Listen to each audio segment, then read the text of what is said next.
Hi, this is Randy Finney with Right Side of the Chart, and this is a midday market update for Wednesday, January 30th, 2019.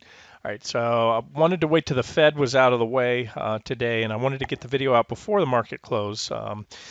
Something that I've said over the years, it's been my experience on FOMC announcement days.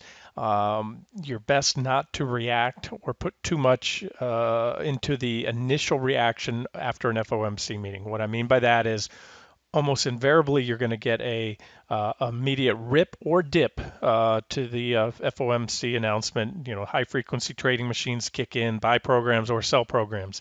That dip, the initial dip or rip, is usually followed by a subsequent rip or dip in the other direction, and then sometimes another one. So bottom line, I call it post FOMC noise. Best to let the dust settle and not try to read anything into what happens until at least late that day. Better off the following day when trading will normalize. All right, so let's look at the charts and see what's happened since really not a lot to report. The story remains the same. A lot of sideways trading now for weeks with the market going virtually nowhere. SPY's a little bit higher today. QQQ's about at its previous reaction highs. We'll look at the daily chart here starting out because that's a bigger picture.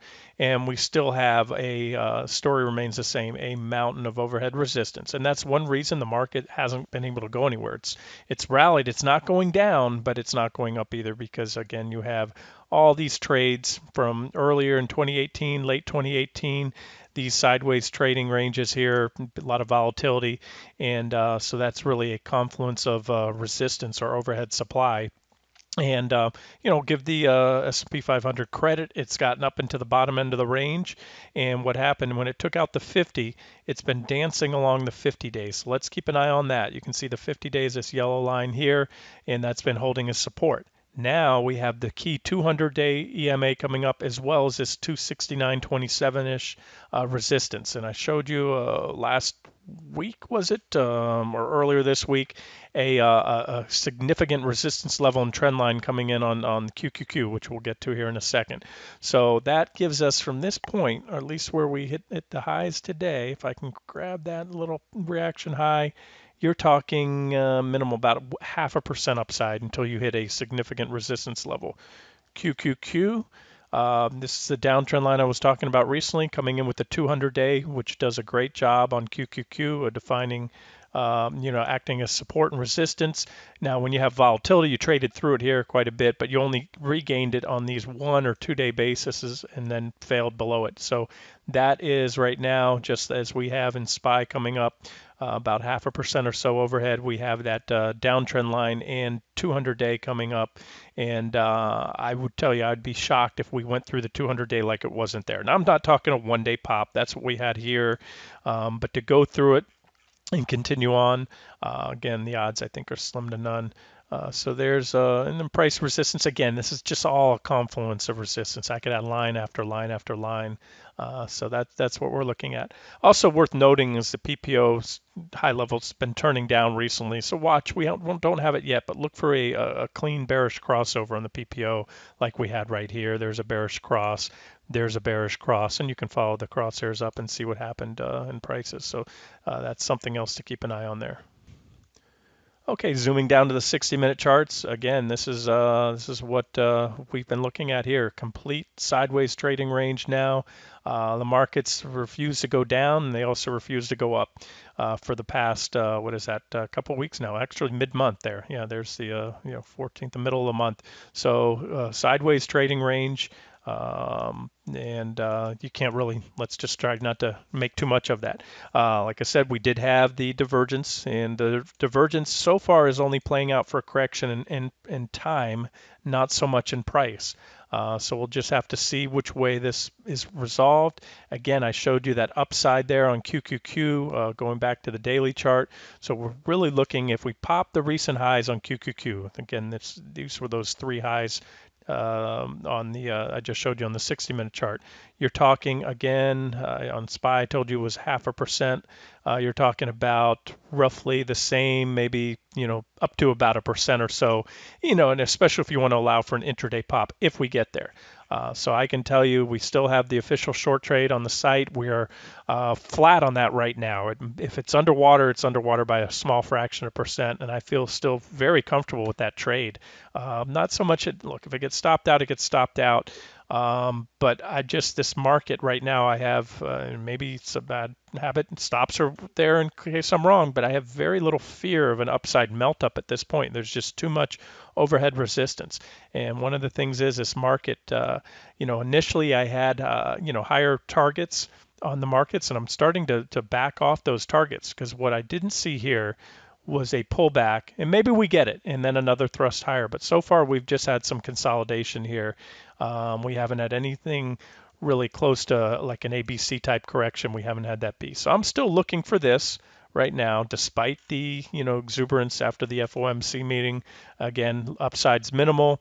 If that does happen, that should keep us from being stopped out, because we had a nice entry. Remember on QQQ, well, doing this, it's a public video now, but for members, we shorted right about these levels. Yeah, it's been a week or so, a little more than that possibly, but again, we have moved sideways, and that trade still looks good. So we have plenty of room on our stop, in other words, compared to our downside price targets.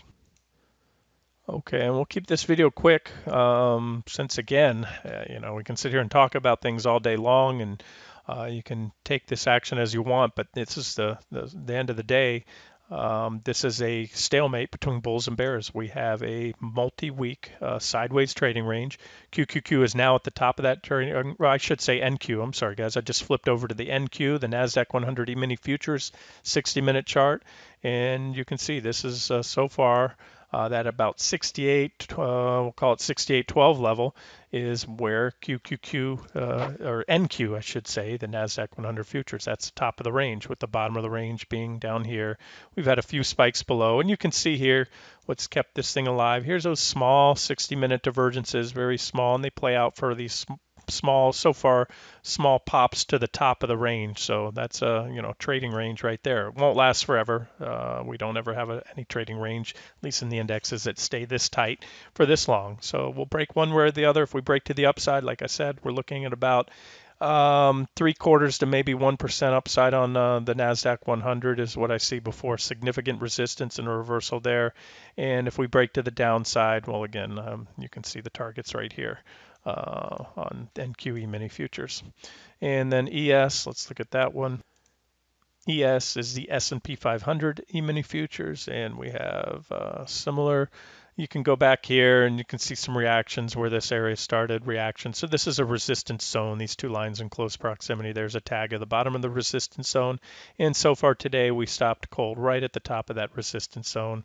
If we do reverse, if we can't go up any higher, that gives us now small little 60-minute divergence here. These are about equal highs there on the RSI.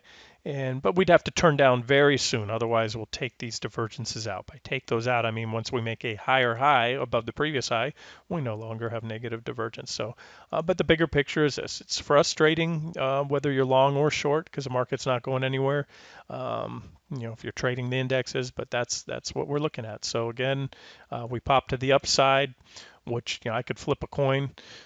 And if so, that gives us about maybe 0.5% or so on the S&P 500. And if we break to the downside, well, you can see my targets here. I still maintain these same targets I have for weeks. They haven't played out yet, but nor has the market continued higher and foiled any of the recent bearish technicals. So that's that for now. We'll wrap it up here, and if anything changes, again, above and beyond a quick pop that is capped within 1% or so to the upside. But what you want to look for is if that does happen, look for a reversal, look for impulsive selling, and then on the way down, if we come back, let's just assume that scenario. We pop above the top of the range, then resistance once broken becomes support. So you'd want to look for that support to hold on a back test. That would be bullish and power back up if that happened. But if it fails, then expect to move back down to the bottom of the range, which once again should act as support. And then ultimately, if that breaks, that would then open the door for a move down to these additional price targets there. Okay, we'll wrap it up here, and I'll do another update tomorrow. As I said, this is post-FOMC noise, so let's not try to read too much into it. Doesn't mean that the initial reaction to the Fed cannot stick. I've seen that happen, but again, probably more often than not, I've seen the initial reaction to an FOMC meeting faded 100% and then some. So we'll see what happens tomorrow. This has been Randy Finney with Right Side of the Chart. Hope you enjoyed it.